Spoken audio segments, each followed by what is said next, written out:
A gente tá passando por um momento complicado que é a tal da guerra na Ucrânia, né? Total. Ele falou alguma coisa sobre? Então, essa guerra na Ucrânia, ela tem uma consequência no espaço gigantesca, cara. No espaço? Para exploração espacial. Por quê? Gigantesca. É a primeira vez que nós estamos tendo uma guerra onde um dos protagonistas, assim, é uma grande nação envolvida com o espaço, que é a Rússia. E que tem projeto com o mundo inteiro. Então a Rússia tem projeto com os Estados Unidos. Nossa. Projeto com a Europa. Com a China, provavelmente. Com a China, com o Japão e tudo. E lá na Rússia você tem um negócio que chama Roscosmos, que é a NASA russa. Como chama? Roscosmos. Roscosmos. Roscosmos é a NASA da Rússia. E o chefe da Roscosmos chama Dmitry Rogozin. Esse cara, ele não é um técnico do setor espacial, longe disso. Ele é político, ele foi já do Putin ali, foi tipo vice alguma coisa. Esse cara é meio KGB, meio tal. Virou chefe da Roscosmos. Cara, e ele comprou, o pessoal que não acompanha esse meio espacial, né? Não deve estar sabendo, mas ele comprou mais esse lance da guerra do que o próprio Putin, cara. Ele vestiu a camisa mesmo? Vestiu a camisa, tanto que assim, logo que começou a guerra, ele já foi no Twitter, ele trocou o perfil dele, as fotinhos, colocou ele vestido de militar com umas ogivas nuclear atrás. Nossa, o cara não tá começou brincando, assim, né? Já começou assim o Rogozin. E aí ele começou primeiro metendo pau lá nos Estados Unidos, lógico, né? Quando começaram a fazer as sanções contra a Rússia, sei, ele meio que tomou a linha de frente ali e começou a falar assim, ó, tomem cuidado, cara, porque a gente tá lá na estação espacial, e se eu tirar minhas partes, tirar as partes da Rússia ali, e se a estação espacial cair nos Estados Unidos, vocês vão gostar? E se ela cair em outro país e vocês forem responsáveis, vocês vão gostar? Então ele participou de um podcast na Rússia lá, famoso lá, eu não sei falar o nome não, desculpe que é em russo, tá, pessoal? Alguma coisa assim. Pode Preverskas. Isso aí. Cara, mas ele ficou umas 3, 4 horas lá, falando, ameaçando, cara, e detonando. E nessa brincadeira toda, o que aconteceu? Primeira coisa, a Alemanha, ela tinha um satélite junto com a Rússia que explorava buracos negros. A Alemanha foi lá e desligou a parte dela do satélite. O quê? A Rússia, ela vende motores, um determinado tipo de motor de foguete que é usado pelos foguetes americanos, é vendido pela Rússia. O Rogozin foi lá e falou, não vendemos mais. Não damos mais suporte para o que já está lá. Entendi. E não vamos vender mais nenhum. Aqui na América do Sul, aqui na Guiana Francesa, tem uma base de lançamento, é de Kourou, onde tinha russos, porque o foguete Soyuz, uma versão do Soyuz era lançada daqui. O Rogozin mandou todos os russos voltarem e ir embora para a Rússia, deixou aqui. A empresa OneWeb, não sei se conhece a OneWeb, é uma concorrente da Starlink para fazer essa internet global e tudo, lançando satélites, milhares de satélites. O contrato deles já estava pago para lançar com foguete Soyuz da Rússia.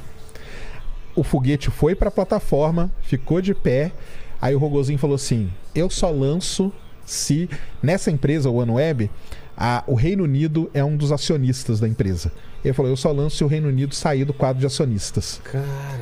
Aí o Reino Unido não saiu, ele mandou descer o foguete, falou, não lanço mais satélite para você, mesmo a OneWeb já tendo pago os lançamentos. Treta. Olha a quantidade de treta, vai listando aí.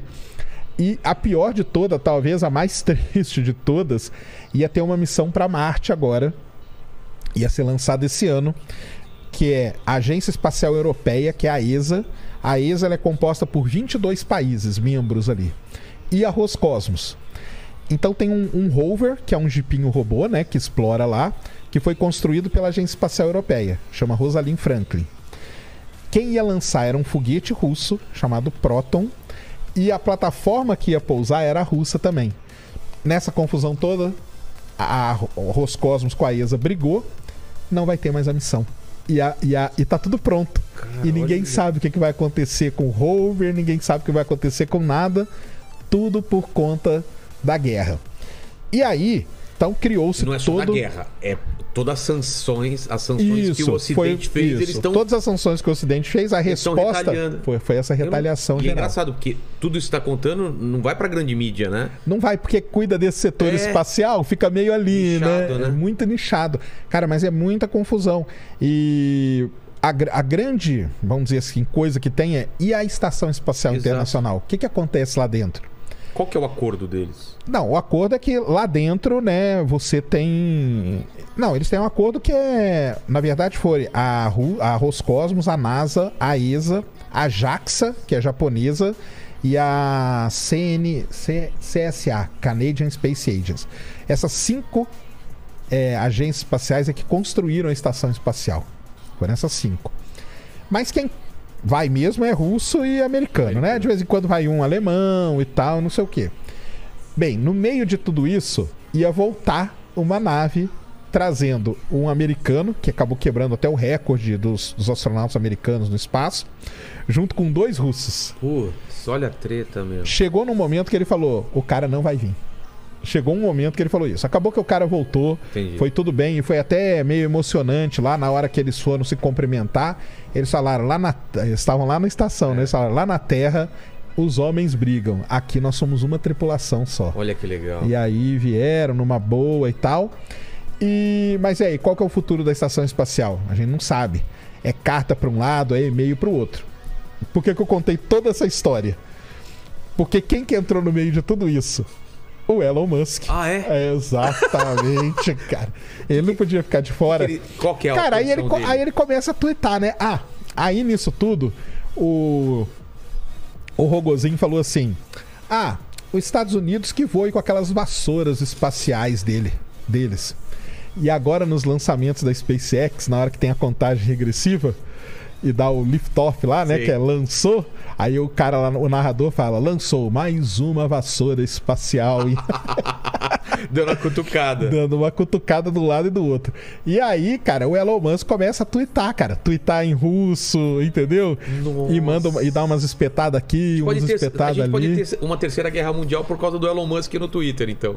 Praticamente. Então, assim, vamos dizer...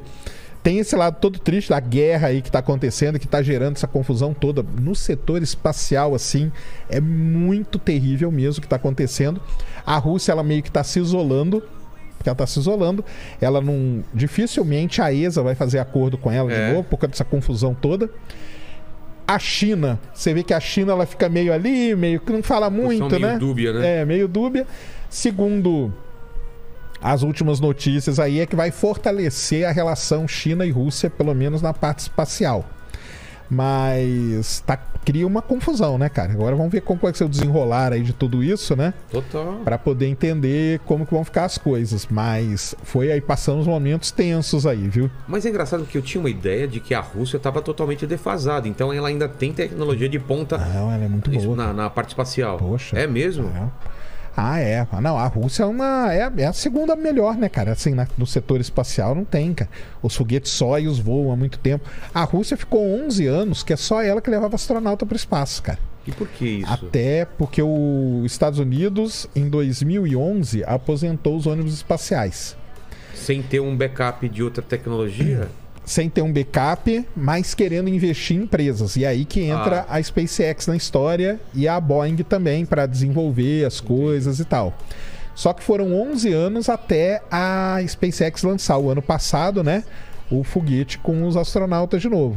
Nesse período, os Estados Unidos lançavam astronauta para o espaço pagando assentos na nave Soyuz da Rússia. Olha só. 80 milhões de dólares por assento.